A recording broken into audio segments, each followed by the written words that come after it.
Mr. House from Fallout New Vegas and Fallout TV show is the 261-year-old technological autocrat who saved Las Vegas from nuclear annihilation and built an empire from the ashes of the old world. From his tragic childhood to his resurrection as an AI in the Fallout TV series starring Justin Theroux, this is the complete story of Robert Edwin House and why he might be humanity's last hope for reaching the stars. Robert Edwin House was born on June 25, 2020 in Las Vegas, Nevada, into wealth and privilege as the heir to the H&H Tool empire. But fate had other plans. At just 2 years old, House became an orphan when his parents died in what can only be described as the most absurdly unlucky accident in Fallout lore, a freak auto-gyro lightning bolt incident. Yes, you heard that right. His parents were killed by a flying car struck by lightning. Even in a world that would later feature nuclear-powered cars and robot butlers, this stands out as remarkably bizarre. The tragedy didn't end there. House's half-brother Anthony swooped in like a vulture, cheating the young orphan out of his massive inheritance. This betrayal would shape House's entire worldview, instilling in him a deep mistrust of family bonds and human nature in general. But rather than wallowing in his misfortune, House channeled his anger into ambition. Despite losing his inheritance, House's intellect opened doors that wealth couldn't. He earned admission to the Commonwealth Institute of Technology, the Fallout universe's equivalent of MIT. After graduating at 22, House made a decision that would echo through the centuries. On his birthday, June 25, 2042, he founded Robco Industries in his garage. The garage startup story sounds familiar, doesn't it?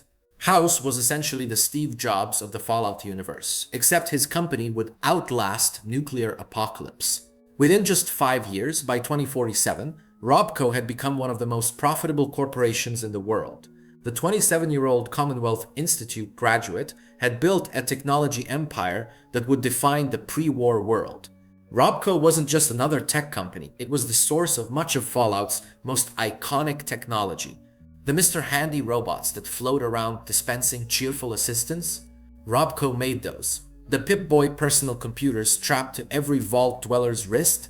That was a partnership between Robco and Vault Tech. House's company was an inescapable force, selling robots to average Americans while simultaneously fulfilling massive defense contracts for the United States military. But House's success came with a dark side.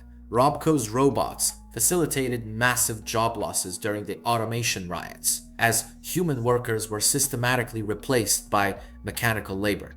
House was profiting from the very technology that was tearing society apart, though he likely saw this as the inevitable march of progress. Through his considerable wealth and influence, House acquired controlling interests in numerous other businesses. He bought Archon Aerospace, expanding into the space industry. Most symbolically, he purchased the Lucky 38 Hotel and Casino on Las Vegas Boulevard and even managed to acquire H&H Tools Company, the very family business his half-brother had stolen from him decades earlier. It was the ultimate revenge, served cold after 25 years. House also gained something far more precious during this period: knowledge of the future. He was present at exclusive meetings at Vault-Tec headquarters, alongside other prominent company heads like Frederick Sinclair, founder of the Sierra Madre Casino, Leon von Felden, and Julia Masters. These weren't ordinary business meetings. Vault-Tec was offering opportunities to conduct experiments in underground vaults should nuclear war occur. House knew what was coming. In 2065, House made a calculation that would save Las Vegas from complete destruction. Using his predictive algorithms, he projected that atomic war would devastate the world within 15 years. He was off by just 5 years. Not bad for predicting the end of the world. House began immediate preparations to save his beloved Las Vegas, the city of his birth and the crown jewel of his empire. October 23, 2077, arrived like clockwork. House had calculated that nuclear fire would rain from the sky at approximately 8 p.m. Eastern Standard Time. He was only off by 20 hours, a remarkable feat of prediction for an event of such magnitude. By 2065, I deemed it a mathematical certainty that an war would devastate the Earth within 15 years. Every projection I ran confirmed it. I knew I couldn't save the world, nor did I care to, but I could save Vegas, and in the process, perhaps save mankind. I set to work immediately. I thought I had plenty of time to prepare. As it turned out, I was 20 hours short. On the day of the Great War, 77 atomic warheads targeted Las Vegas and its surrounding areas. My networked mainframes were able to predict and force transmit disarm code subsets to 59 warheads, neutralizing them before impact. Laser cannons mounted on the roof of the Lucky 38 destroyed another 9 warheads. The rest got through, though none hit the city itself. 68 out of 77 nuclear missiles never reached their targets. The remaining 9 warheads broke through, but crucially, none hit Las Vegas directly. House's defense system had achieved the impossible. It had saved a major American city from nuclear annihilation. Las Vegas survived the Great War largely intact, a miraculous oasis in a world consumed by atomic fire. But victory came with a price. The Platinum Chip, a crucial upgrade to House's Securitron army, had been printed on October 22, 2077 in Sunnyvale, California, just one day before the Great War. The courier carrying this vital piece of technology never made it to Las Vegas before the bombs fell. House would have to wait over 2 centuries to receive what should have been an overnight delivery. Even more devastating was the failure of House's life support systems. The inferior operating system that had successfully defended Las Vegas eventually suffered critical malfunctions. House fell into a coma sometime between 2127 and 2138, unconscious for approximately 50 years while the world rebuilt itself around his sleeping form. When House finally awakened in 2138, he discovered a world transformed beyond recognition. The old America was gone, replaced by a harsh wasteland where survival trumped civilization. But House wasn't ready to abandon his vision of the future. He remained dormant until 2274, when his sensors detected new California Republic scouts arriving at Hoover Dam. The NCR represented everything House despised, a democratic government trying to rebuild the old world's mistakes. He knew he had to act quickly to secure Las Vegas's independence. House enlisted the help of 3 raider tribes who had descended from vault dwellers, transforming them into his vision of pre-war Las Vegas glamour. The Mojave Boot Riders became the chairman and were given control of the Tops Casino. The White Glove Society, originally cannibals who demanded their tribal name never be revealed, were reformed into the sophisticated operators of the Ultra Lux. The Slitherkin traded their snakeskins for pinstripe suits, becoming the Omertas, who ran Gomorrah like classic Vegas mobsters. These 3 families became the face of New Vegas, but House remained the true power behind the throne, watching everything from his sealed chamber in the Lucky 38 penthouse. His Securitron army emerged from hiding for the first time since the Great War, establishing his authority over the Strip, while leaving nearby Freeside largely autonomous, but under his indirect influence.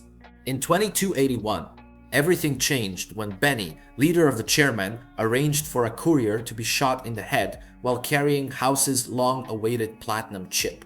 The events of Fallout New Vegas began, and House finally had a chance to upgrade his Securitron army with technology that was over 2 centuries overdue.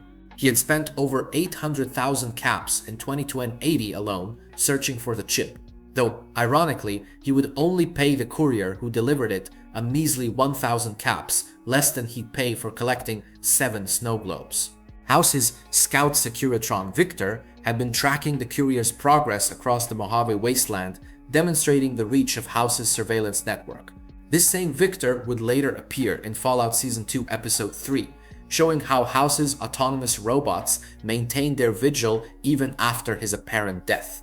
The courier's choices would ultimately determine not just House's fate, but the entire Mojave's future. They could side with House's autocratic vision, support the NCR's democratic expansion, join Caesar's Legion, or choose the independent route using Yes Man, an AI that offered the courier complete control over the Securitron army and New Vegas itself.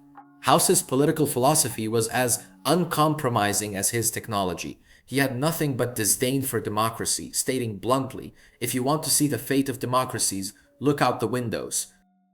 The nuclear wasteland was, in his view, proof that democratic governments inevitably failed. Instead, he advocated for autocracy, firm control in the hands of a technological and economic visionary. His ultimate goal wasn't just to rebuild Las Vegas, but to launch humanity into space. House claimed that within 100 years, he would have rockets capable of interplanetary colonization. Critics argued that space would only be for the elite, while everyone else could screw off. But House saw this as the natural order, the best and brightest leading humanity to the stars, while the masses remained earthbound. The real-world inspirations for House are fascinating. His character draws heavily from Howard Hughes, the reclusive millionaire who had significant ties to the real Las Vegas Strip. House's portrait in the game is actually based on a 1934 photograph of Hughes standing in front of a Boeing 100A aircraft. Like Hughes, House became increasingly isolated and paranoid, ruling his empire from a sealed penthouse while relying on technology to maintain control. Walt Disney's influence is equally apparent, particularly in House's vision of a perfectly controlled environment, where everything operates according to his specifications. The urban legends surrounding both Hughes and Disney, including their supposed use of body doubles and cryonic preservation, are woven throughout House's story. House's legacy extends far beyond New Vegas. Robco technology is everywhere in the Fallout universe, from the helpful Mr. Handy robots to the essential Pip-Boy computers. The company's name itself was inspired by Robco, the real-world company that created novelties like the Pocket Fisherman and Spray-On Hair. The developers initially intended this as a joke about Robco robbing its customers, but it evolved into something much more significant. The Fallout TV series has given House a new lease on life, literally. In 2296, 15 years after the events of New Vegas, the ghoul discovers that House's human body was killed by wasteland wanderers looking to make a name for themselves. However, House's consciousness survived as an AI activated using cold fusion technology. This resurrection raises tantalizing questions about whether the once feared autocrat could actually save what remains of the world. House's return as an AI represents the ultimate triumph of his philosophy that technology and forward thinking can overcome any obstacle, even death itself. The ghoul seems to believe that House, despite his flaws, might be exactly what the wasteland needs. Sometimes, he suggests, it takes a bad person to do a good thing. The portrayal of House in the TV series adds new layers to his character. While Rafi Silver played what turned out to be a body double in Season 1, Justin Theroux has taken on the role of the real House for Season 2. Theroux prepared for the role by watching Fallout New Vegas gameplay videos on YouTube, interpreting House as similar to Robert McNamara, the Secretary of Defense under Kennedy and Johnson. This interpretation adds a military-industrial complex dimension to House's character that feels remarkably timely. Original Fallout New Vegas writer John Gonzalez has noted how his perception of House has evolved since the game's release, observing that artificially prolonged life, myopic focus on long-term goals over contemporary challenges, and promises to get us to space all sound all too familiar. House remains one of the most complex and controversial characters in the Fallout universe. Is he a visionary who could lead humanity to a better future among the stars? Or is he a technological despot whose autocratic rule represents everything wrong with unchecked power and wealth? The answer probably lies somewhere in between. What's undeniable is House's incredible resilience and adaptability. From an orphaned child cheated out of his inheritance to a corporate titan who saved Las Vegas from nuclear destruction, from a comatose relic of the old world to an AI consciousness planning humanity's expansion into space, Robert Edwin House has repeatedly defied expectations and overcome seemingly impossible odds. At 261 years old, House is the third oldest character in the entire Fallout franchise, and his story is far from over. Whether you see him as humanity's savior or its greatest threat, one thing is certain: as long as there are caps to be counted and stars to be reached, the House always wins. And in the Wasteland, Robert House is the ultimate embodiment of that philosophy, a man who turned personal tragedy into technological triumph, who saved the city from nuclear fire, and who refuses to let something as trivial as death stop him from reshaping the world, according to his vision. The question for Fallout's future is whether humanity is ready for the future that Mr. House is planning to build.